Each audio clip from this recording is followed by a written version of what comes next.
Welcome to the channel, everybody. Today we're diving headfirst into a topic that's more uncomfortable than a 2-hour bus ride with a baboon on your lap. Corruption in Africa. Specifically, we're ranking the top 10 most corrupt presidents. From number 10 all the way to the grand champion of questionable spending. We'll be uncovering the leaders who've made headlines for all the wrong reasons. We're talking Swiss bank accounts overflowing with public funds, mansions that make Trump Tower look like a shack, and enough shady deals to make a Nigerian prince blush. So buckle up, grab your safari hats, metaphorically of course, and let's get started. First up at number 10, we've got Zimbabwe's Emmerson Mnangagwa, also known as the Crocodile. Now, you don't get a nickname like that for baking award-winning apple pies, right? This guy's got a reputation, and it's not for being a saint. Mnangagwa slithered his way into power back in 2017, promising a new era for Zimbabwe after decades of Robert Mugabe's iron-fisted rule.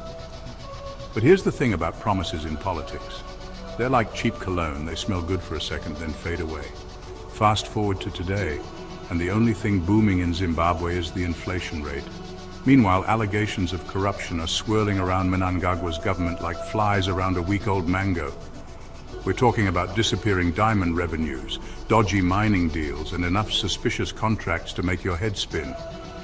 Critics say Mnangagwa's been cracking down on dissent harder than a teenager trying to hide their browser history. Coming in at number 9, we have Salva Kiir, the president of South Sudan. Now, you'd think that being in charge of a country with so much oil would be like winning the lottery every day, right? Well, not if you're a citizen of South Sudan. Despite sitting on a literal gold mine of oil reserves, South Sudan is mired in poverty, conflict, and corruption so deep it makes quicksand look like a solid investment. And at the heart of this mess is Salva Kiir, who's been accused of running the country like his own personal piggy bank. We're talking about millions of dollars in oil revenue allegedly vanishing into thin air, government officials living like kings while their people starve, and a level of nepotism that would make even the most shameless family reunion look tame. The sad reality is, while Kiir and his cronies are living the high life, ordinary South Sudanese are struggling to survive. It's a stark reminder that corruption doesn't just line the pockets of the powerful. It steals hope, opportunity, and even lives. At number 8, we have Yoweri Museveni, the man who's practically become a permanent fixture in Ugandan politics. He's been in power since 1986, which is longer than some of you watching this have been alive. You got to admit, the man's got stamina. He's also got a knack for dodging corruption scandals like a seasoned Matatu driver dodging potholes in Kampala.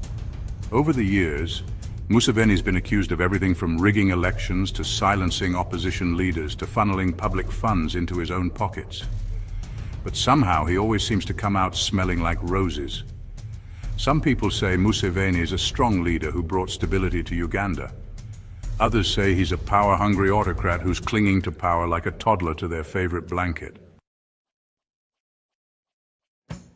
Number 7 on our list brings us to the Horn of Africa, where we meet Ismail Omar Guelleh, the president of Djibouti. Now, Djibouti might be small, but under Guelleh's rule, its corruption scandals are anything but. Guelleh's been running the show in Djibouti since 1999, and during that time, he's developed a bit of a reputation. Some might call him a shrewd businessman, others, well, not so much. See, Djibouti sits on a very strategic spot on the Red Sea, making it a prime location for international shipping and military bases. And Guelleh, he's used that leverage to strike deals that would make even the most seasoned negotiators raise an eyebrow. The result? While foreign money pours into Djibouti, most of its citizens aren't exactly seeing the benefits. Coming in at number 6, we've got Isaias Afwerki, the president of Eritrea. This is a man who makes Mugabe's reign look like a weekend getaway. Afwerki's been in charge since 1993, and in that time, he's turned Eritrea into one of the most isolated and secretive countries on earth. Under Afwerki, Eritrea is basically a one-man show where dissent is about as welcome as a vegan at a barbecue. There's no free press, no independent judiciary, and definitely no room for opposing political parties. Eritrea is like a black hole for transparency. making it nearly impossible to know just how much money is being siphoned off. And the few leaks that have emerged from Eritrea paint a picture of a government riddled with corruption, where loyalty to 𝐂𝐿𝐴 is the only currency that matters. Slithering in at number 5, we have Denis Sassou Nguesso of the Republic of Congo. This guy's been in power for a combined 36 years. That's longer than some snakes live. Nguesso's first stint as president was from 1979 to 1992, back when mullets and shoulder pads were all the rage. Then, after a brief hiatus, he decided to grace the Congolese people with his presence again in 1997, and he's been there ever since. But here's the thing, Nguesso's rule hasn't exactly been a walk down memory lane. It's more like a never-ending carnival ride of corruption, human rights abuses, and enough shady deals to make your head spin. We're talking about billions of dollars in oil revenue disappearing into thin air, a justice system that's about as fair as a rigged game of dice, and a political opposition that's being silenced faster than you can say, Congo is a kleptocracy. Hold on to your berets, folks, because at number 4, we've got Paul Biya, the president of Cameroon. This is a man who's been in power for so long, he makes your average dictator look like a tourist passing through. We're talking 40 years, people. That's longer than the internet has been around. Biya's basically the political equivalent of that one uncle who shows up uninvited, eats all your food, and overstays his welcome by a decade or 4. And just like that uncle, Biya seems to have a knack for making a mess of things.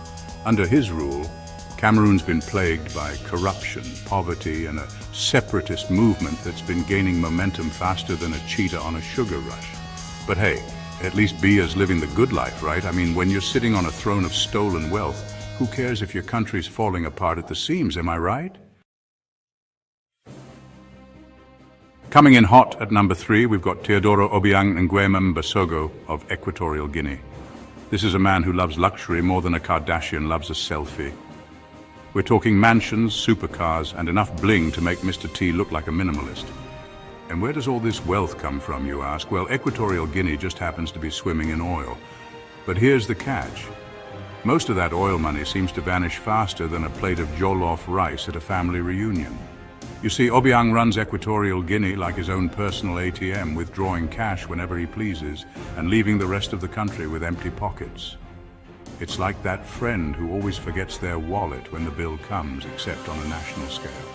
So while Obiang's busy buying himself another yacht, his people are struggling to afford basic necessities. It's enough to make you wonder if he even knows what the word corruption means. If you enjoyed this video, don't forget to hit that like button to support Africarized in creating more great content. Coming in at a not-so-surprising number 2 is none other than Nigeria's own Bola Tinubu. Now, Tinubu's a complicated figure. Some call him a political mastermind, a kingmaker, the godfather of Lagos. Others, well, they use words like corrupt and crooked. See, Tinubu's been a major player in Nigerian politics for decades. He was governor of Lagos State, and his influence in the ruling party, the APC, is undeniable. He's like that uncle at a wedding who always seems to know everyone and have a hand in everything. But with great power comes, well, you know the rest. Tinubu's been dogged by corruption allegations for years. We're talking about accusations of unexplained wealth, shady business dealings, and a web of cronyism that would make a spider blush. Now, Tinubu denies all these allegations, of course. He says it's all political mudslinging, an attempt to tarnish his good name. And finally, the moment you've all been waiting for, the top spot on our list of the most corrupt presidents in Africa goes to, drumroll please, William Ruto of Kenya. Now, before you start throwing tomatoes at the screen, let me explain. Ruto's story is a classic tale of rags to riches, African style. He started out as a humble chicken seller, hustling his way to the top. He's even nicknamed the Hustler-in-Chief, which, let's be honest, is a pretty catchy title. But somewhere along the way, it seems the allure of power got a little too strong. Ruto's been implicated in a string of corruption scandals that would make even the most seasoned politician break a sweat. And there you have it, folks, the top 10 most corrupt presidents in Africa. Now, I know this wasn't exactly a light-hearted trip to the zoo. Corruption is a serious issue, and it's important to hold our leaders accountable no matter where they're from. If you found this video even remotely informative, don't forget to give it a thumbs up, subscribe to the Africarized channel for more content, and share it with your friends. Until next time, stay informed, stay engaged, and stay skeptical, my friends.